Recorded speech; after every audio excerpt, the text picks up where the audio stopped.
ನಮಸ್ತೆ ಫ್ರೆಂಡ್ಸ್, ಎಲ್ಲರೂ ಹೇಗಿದ್ದೀರಾ? ಐ ಹೋಪ್ ಎಲ್ಲ ತುಂಬ ಚೆನ್ನಾಗಿದ್ದೀರಾ ಅಂದ್ಕೊಂಡು ಇವತ್ತಿನ ವ್ಲಾಗ್ನ ಸ್ಟಾರ್ಟ್ ಮಾಡ್ತಾ ಇದ್ದೀನಿ. ಇವತ್ತು ಮಂಗಳವಾರ ಜನವರಿ 6 ಅಂಗಾರಕ ಸಂಕಷ್ಟಿ ವ್ರತ ಇರೋವಂಥದ್ದು. ಸೊ ನಾನು ಕೂಡ 5 ಗಂಟೆಗೆ ಎದ್ದಿದ್ದೆ. ಇವತ್ತು ನಾನು ವ್ರತ ಮಾಡೋಣ ಅಂತ. ಸೊ ಪ್ರತಿ ತಿಂಗಳು ಕೂಡ ಸಂಕಷ್ಟಿ ಬರುತ್ತಲ್ಲ, ಆ ಪ್ರತಿ ಸಂಕಷ್ಟಿನೂ ಉಪವಾಸ ಮಾಡಿದ್ರು ಕೂಡ ತುಂಬ ಅಂದರೆ ತುಂಬಾ ನಮಗೆ ಒಳ್ಳೆಯದು, ನಮ್ಮ ಮನೆಗೆ ಒಳ್ಳೆಯದಾಗುತ್ತೆ. ಹಾಗೆ ನಮ್ಮ ಒಂದು ಕಷ್ಟಗಳು ಪರಿಹಾರ ಆಗೋದಕ್ಕೆ ತುಂಬ ಅಂದರೆ ತುಂಬಾ ಹೆಲ್ಪ್ ಆಗುತ್ತೆ. ಆದರೆ ಇವಾಗ ಬಂದಿರೋದು ಈ ಒಂದು ವರ್ಷದ ಮೊದಲನೇ ಮಂಗಳವಾರ ಬಂದಿರೋವಂಥದ್ದು ತುಂಬ ಶ್ರೇಷ್ಠವಾದಂಥದ್ದು.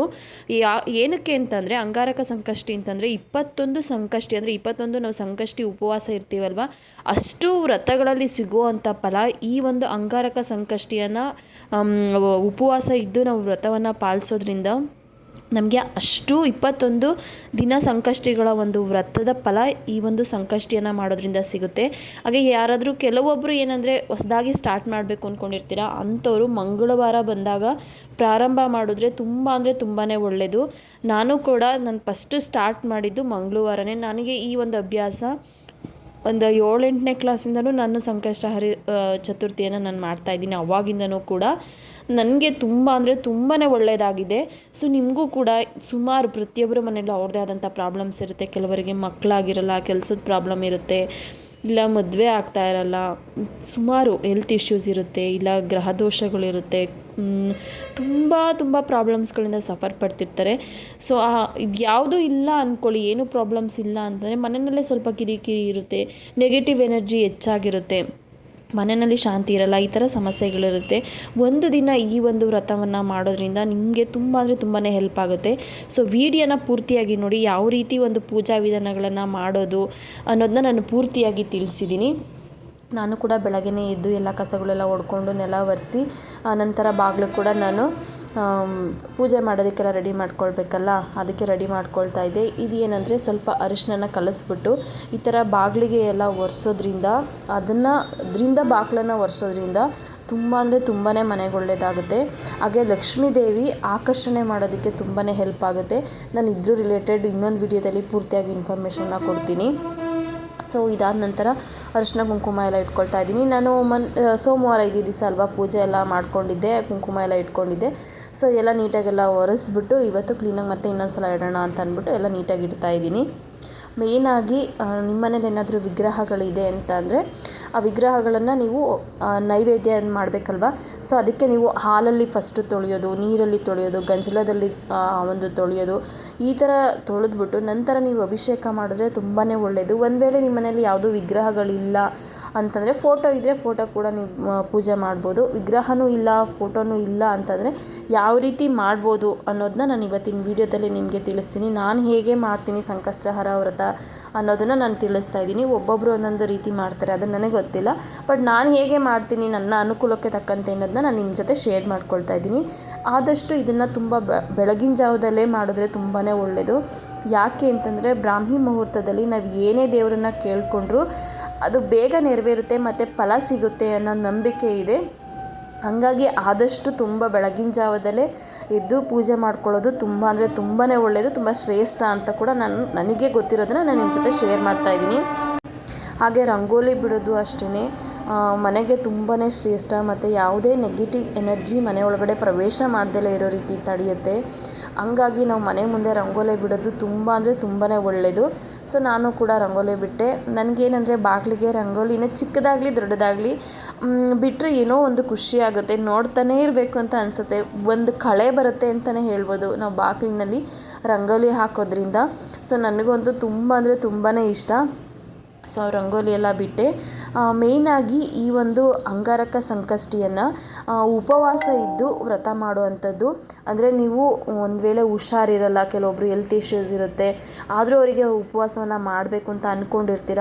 ಅಂಥವ್ರು ಏನು ಮಾಡಬಹುದು ಅಂತ ಅಂದರೆ, ಹಾಲು ಕುಡಿಬಹುದು, ಇಲ್ಲ ಹಣ್ಣುಗಳನ್ನು ತಿನ್ಬೋದು, ಇಲ್ಲಾಂದರೆ ನೀವು ದೇವರ ನೈವೇದ್ಯಕ್ಕೆ ಮಾಡಿರ್ತೀರಲ್ವ ಪ್ರಸಾದ, ಅದನ್ನು ಕೂಡ ತೊಗೊಳ್ಬೋದು. ಇಲ್ಲ ಬಾಳೆಹಣ್ಣನ್ನು ಪೂಜೆಗೆ ಇಟ್ಟಿರ್ತೀರಲ್ಲ, ಆ ಬಾಳೆಹಣ್ಣನ್ನು ಕೂಡ ನೀವು ಸೇವಿಸ್ಬೋದು. ಈ ರೀತಿಯಾಗಿ ಕೂಡ ನೀವು ಉಪವಾಸ ಮಾಡ್ಬೋದು. ಏಕೆಂದರೆ ಎಲ್ರಿಗೂ ಕೂಡ ಒಂದೇ ರೀತಿ ಇರೋದಕ್ಕಾಗಲ್ಲ ಅಲ್ವಾ. ಕೆಲವೊಬ್ರು ಶುಗರ್ ಪೇಷಂಟ್ ಇರ್ತಾರೆ, ಹೆಲ್ತ್ ಇಶ್ಯೂಸ್ ಇರೋರಿಗೆ ಉಪವಾಸ ಇರಿ ಅಂತ ಹೇಳೋದಕ್ಕೆ ಕಷ್ಟ ಆಗುತ್ತೆ. ಸೊ ಈ ಥರ ಕೂಡ ಮಾಡ್ಬೋದು. ಹಾಗೆ ನೀವು ಮನೆಯಲ್ಲಿ ಪೂಜೆ ಮಾಡಿ, ನಾನು ಮನೆಯಲ್ಲಿ ಪೂಜೆ ಎಲ್ಲ ಮುಗಿಸ್ಕೊಂಡ್ಮೇಲೆ ಸಂಜೆ ದೇವಸ್ಥಾನಕ್ಕೆ ಹೋಗುವಂಥದ್ದು. ಏನಂದರೆ ನಮಗೆ ಗಣಪತಿ ದೇವಸ್ಥಾನ ಇಲ್ಲೇ ಮನೆ ನಿಯರ್ ಇರುವಂಥದ್ದು.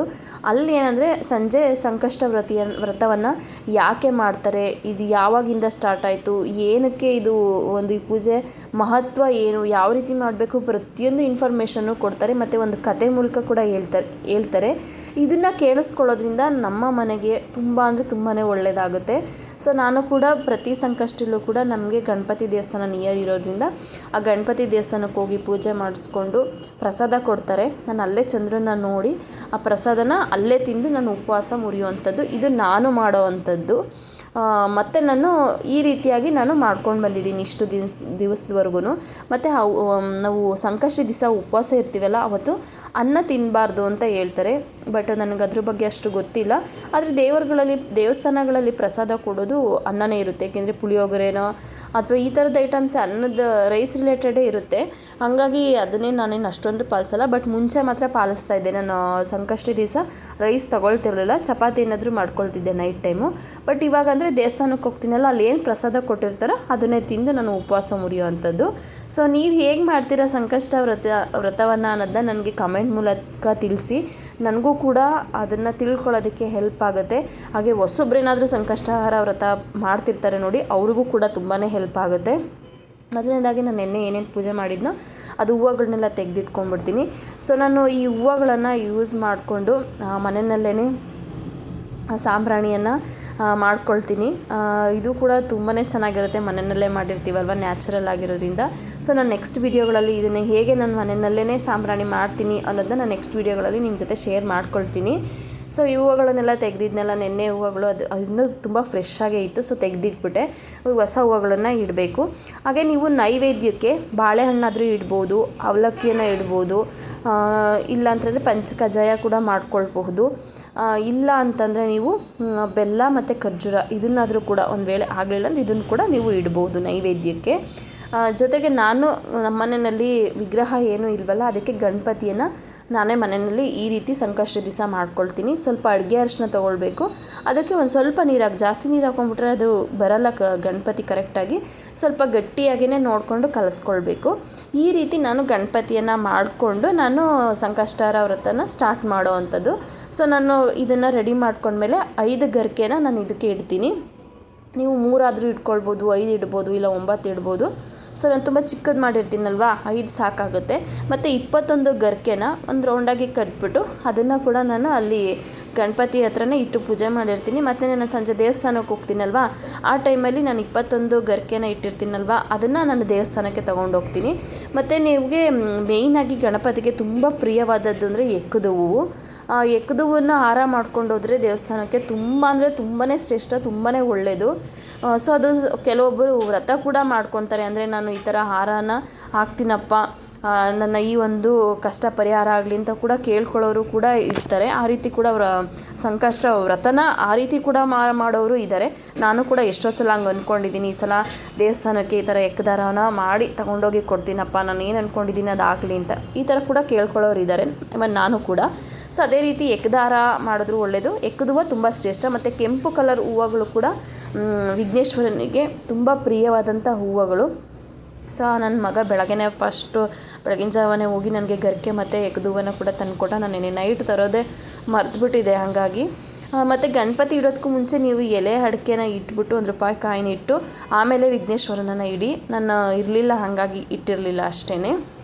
ಮತ್ತು ಅಕ್ಷತೆ ಕಾಳು ಮನೆಯಲ್ಲೇ ಇರುತ್ತಲ್ವ, ಸೊ ಅಕ್ಷತೆ ಕಾಳು ಹಾಕಿ ಅರಿಶಿನ ಕುಂಕುಮ ಮತ್ತು ವಿಭೂತಿ ಹಾಕಿ ನೀವು ನಂತರ ಹೂವುಗಳನ್ನು ಇಟ್ಟು ಪೂಜೆ ಮಾಡುವಂಥದ್ದು. ಈ ಟೈಮಲ್ಲಿ ಓಂ ಗಂ ಗಣಪತಿಯೇ ನಮಃ ಅಂತ ನಿಮಗೆ ಸಾಧ್ಯವಾದಷ್ಟು ಟೈಮ್, ಅಂದರೆ 108 ಸಲ ಹೇಳ್ಬೋದು, 11 ಸಲ ಹೇಳ್ಬೋದು. ಈ ಟೈಮಲ್ಲಿ ಈ ಥರ ಮಂತ್ರವನ್ನು ಹೇಳಿಕೊಂಡು ಒಂದೊಂದೇ ಹೂವನ್ನು ದೇವ್ರಿಗೆ ಹಾಕಬೇಕು, ಅಂದರೆ ವಿಘ್ನೇಶ್ವರನಿಗೆ ಹಾಕಬೇಕು. ಈ ರೀತಿ ನೀವು ಪೂಜೆ ಮಾಡ್ಕೊಳ್ಳೋ ಅಂಥದ್ದು ತುಂಬ ಅಂದರೆ ತುಂಬಾ ಒಳ್ಳೆಯದು.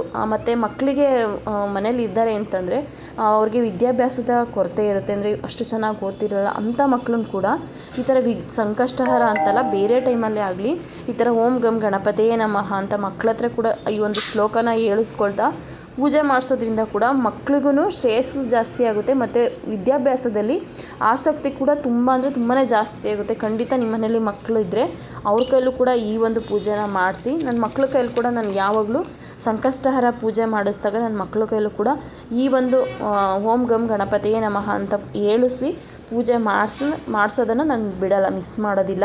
ಸೊ ನೀವು ಕೂಡ ಮಾಡಿಸಿ, ಮಕ್ಕಳಿಗೂ ಒಂದು ಅಭ್ಯಾಸ ಬೆಳೆಯುತ್ತೆ. ಮಕ್ಕಳಿಗೆ ಒಂದು ದೇವ್ರ ಮೇಲೆ ನಂಬಿಕೆ ಅಥವಾ ಆಚರಣೆಗಳನ್ನು ಮಕ್ಕಳು ಕೂಡ ಕಲಿತಾರೆ.